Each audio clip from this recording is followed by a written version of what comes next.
worker. You ain't no boss, nigga, you a worker. I was in the trap, you was flipping burgers. I pull up, you know it ain't rented. T-shine bright, don't need a dentist. Fuck on game, not a nigga missing.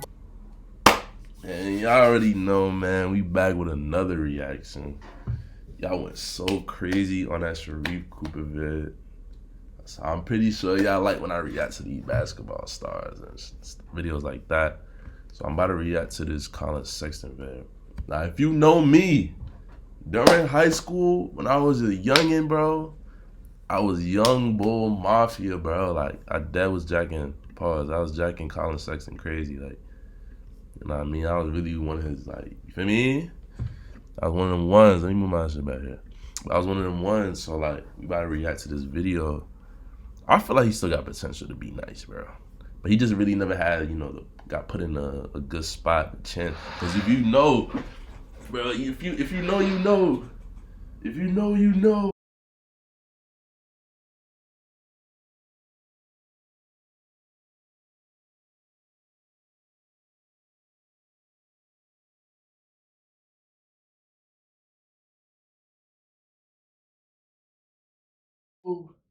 If you, boy, that man, if you know, you know. Messed up. Sometimes you have to go through things that really show who you really are, really show what you're really about. Collin Darnell Hey! January 4th, 1999. Today's feature is a player many had high hopes for coming into the 2018 draft, and it showed with his 8th overall selection, the third point guard taken behind Trae Young and Luka Doncic, and before All-Star Shai Gilgeous-Alexander. All throughout high school, Collin climbed up the charts with his scoring ability, energy on defense, and his seemingly insane defensive intensity. He also had the personality of a lead guard, with clips of his high school battles going viral just about every other week. But that's the thing about high school and engines like YouTube and social media. They can make or break a player's potential, and if used right, can create a buzz like it did for Sexton that leads to a one-and-done college career and lottery pick in the NBA draft. But Collins's time in the NBA has been annoying to say the least, and maddening the way the circumstances have played out against his favor. Circumstances that has him coming off the bench in his last few seasons, with his minutes taking a drastic hit from where it once was when he was having a borderline all-star year with the Cleveland Cavaliers in 2021 and the 2 years before that. Back then, you know we gotta pause every time. Y'all know the drill. Oh my gosh. Bro, hold on. Rookie year, he averaged 16.7? How many games he played? He played all 82. Who won Rookie of the Year in 2018? I think Luka. Luka won. Wow. He played pretty good. Look at his field goal. Okay, field goal. I mean, he a rookie. Wow. I'm surprised. I know he got hurt one year and, like, it brought him down. So he's like 24, 25 almost. Okay. So he averaged 20. He kept going up. Okay. He averaged 24. Oh my gosh. What do you shoot from 3? Wow. He was playing pretty. How many assists? Where we at? Okay. He was playing pretty good. Dang. I know he got minutes hurt, increased every season from 31 to 33 to 35 a game, down to just 25 in 23-24, no game started. With the Jazz seemingly locked into the building of the Talen Horton-Tucker, Jordan Clarkson backcourt, it may be safe to say it's over for the potential Collin Sexton becomes a star in the league like expected, and like I believe as an individual he has the potential to become. What I'm sure makes it even more trying for Sexton is really there's nothing he could do about it. For now, he's behind guards that fit better into a system than he does, are bigger so seems less liable on defense, and doesn't disrupt the growth and development of Utah face and all-star Lauri Markkanen.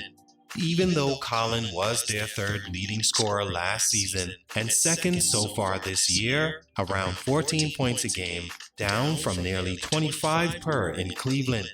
Collin Sexton's career thus far has been head-scratching from a player's perspective ever since his second year in the league, First, even having to play for a team like the Cavaliers, who seemed to work against his growth, drafting pretty much the same type of player the very next year, eventually settling with that player as their franchise point guard, shipping Sexton to a town and system that doesn't seem to be in the business of maximizing his star potential in belief he's nothing more than an average player and sixth man.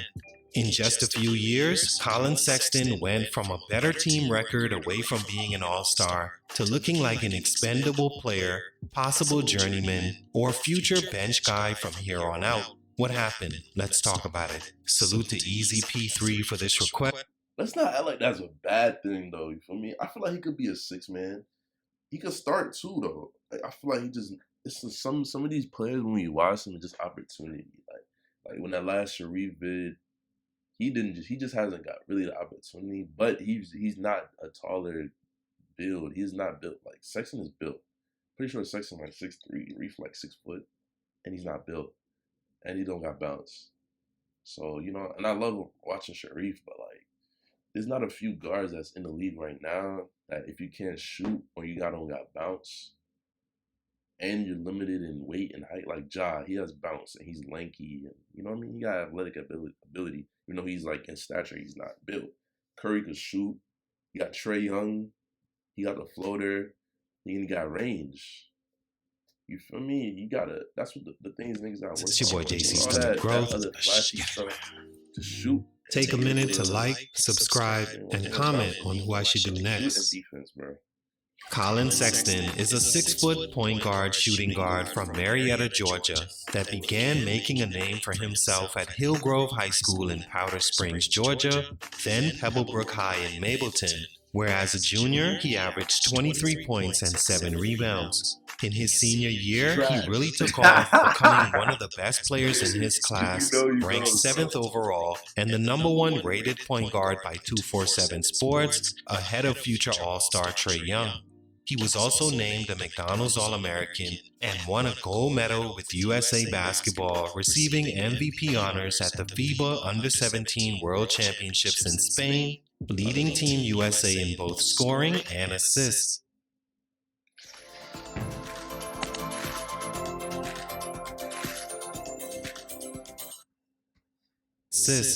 Entering college, he put Alabama basketball back on the map, down in popularity since the early 2000s as a 5-star recruit destination, averaging 19 points, nearly 4 assists and rebounds in just 29 minutes per game.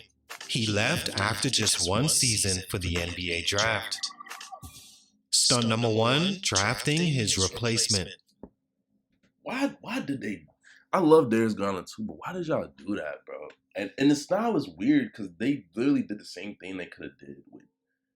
They drafted, and then they gonna trade for Donovan Mitchell. Why did you trade Garland?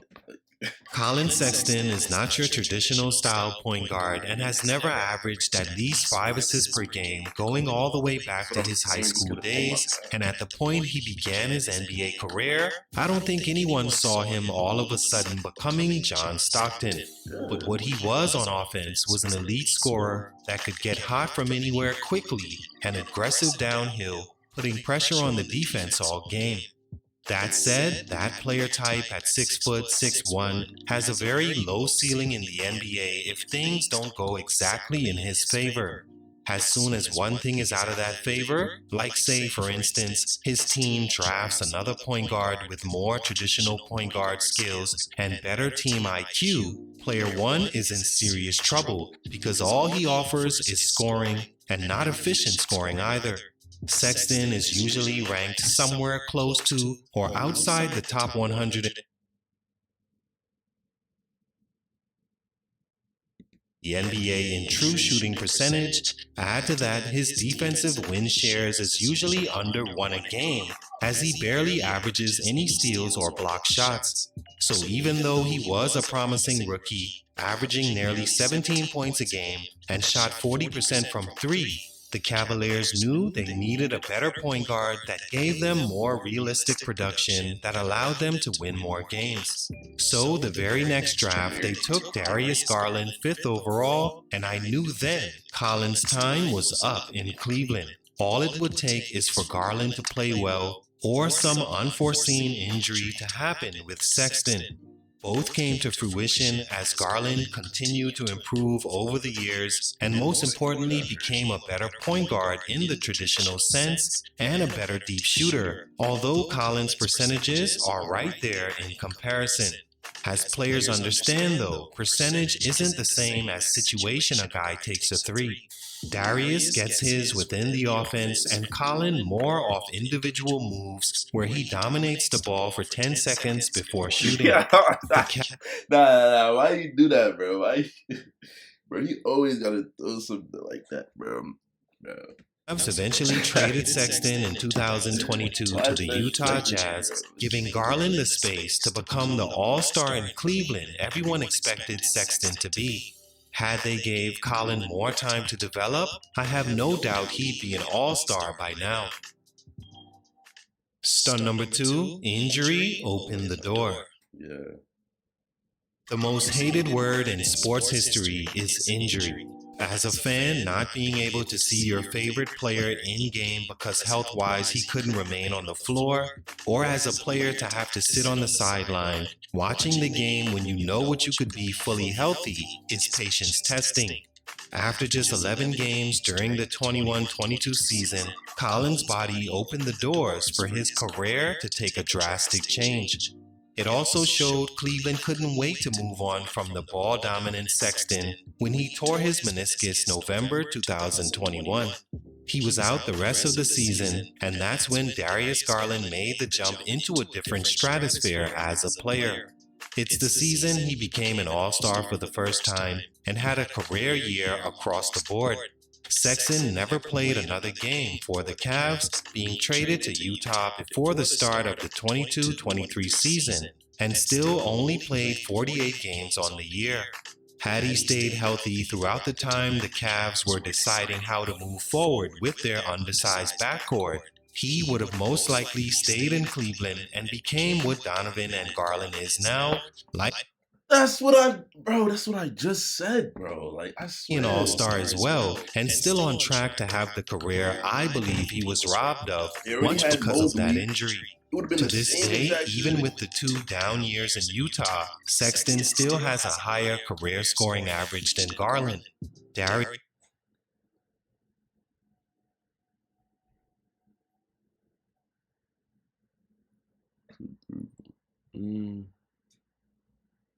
Okay.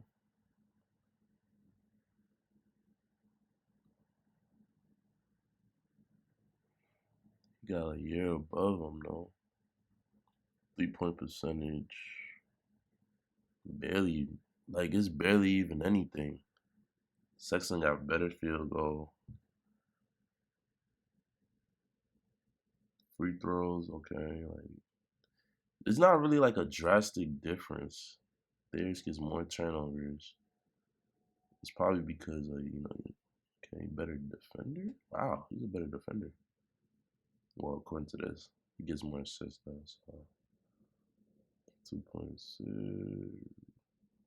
rebounds to 9. Yeah, it's nothing crazy. is the better all-around player and fits today's NBA better, but I believe Collin didn't get that chance to see if he could develop into that or whatever he was going to be in the first place, which may have worked out in the long run. Darius and Donovan don't seem to be doing that bad, but injury pulled the trigger on Sexton's time in Cleveland and led to his final growth stunt thus far. Stunt number 3, an unfitting situation. Collin Sexton is the kind of player that needs his own team to be who many thought he could. Like the way it was in the early 2000s when Iverson, Marbury, Steve Francis, Baron Davis, and those guys had their own teams as the face and were allowed to play freely without the pressure of a guy at your position joining the team, or the game changing to where teams value team ball and deep shooting more as the blueprint to success. But on a team like the Utah Jazz coming off knee surgery and joining with a guy like Lauri Markkanen that fits Utah totally, the situation was never close to ideal for Sexton. Add to that, Clarkson and Horton Tucker are bigger and fit better next to Lurie than Collin. Together, they also do more than Sexton, who could have had an added growth stun for being a one-dimensional player who can only score the ball. For a ball-dominant point guard without Darren Williams' passing skill and nature, Utah is probably never going to be an ideal fit. He's averaged less than 10 field goal attempts in 2 years in Utah and still was the second leading scorer. On a team that needs a scoring guard, Sexton can be amazing. Just not sure there are remaining teams like that in the NBA, with most teams having 3 All-Stars or borderline. Here's to hoping he gets to a team he can have a larger role soon, while he's still ahead of his prime and talented enough to finally become the All-Star I think he should be. All in all, Collin Sexton has sort of an uphill road to fight, although things could be worse. Utah has the potential to be a playoff team, but aren't expected to win it all, and in 2026, he can choose his destination as an unrestricted free agent. He has the talent to be an Versus 2026 all-star, and time is still on his side. Hopefully soon, circumstances follow suit. Salute, much respect. It's your boy JC Stunted Growth, and I'm out. That needs to do that bull jaunt, bro. Collin's iconic, bro. No cap, he's iconic, bro. Like, I swear. Bro, give my man a chance. Come to the Knicks. Yo, Knicks, I'm trying to recruit everybody. But nah, if you enjoyed this video, for me, shout out to Stunted Growth, man. You know, we be going crazy. Appreciate him for that, you know. No copyright over here. Shout out to him, man. W-Mans, bro. But yeah. Timberland out.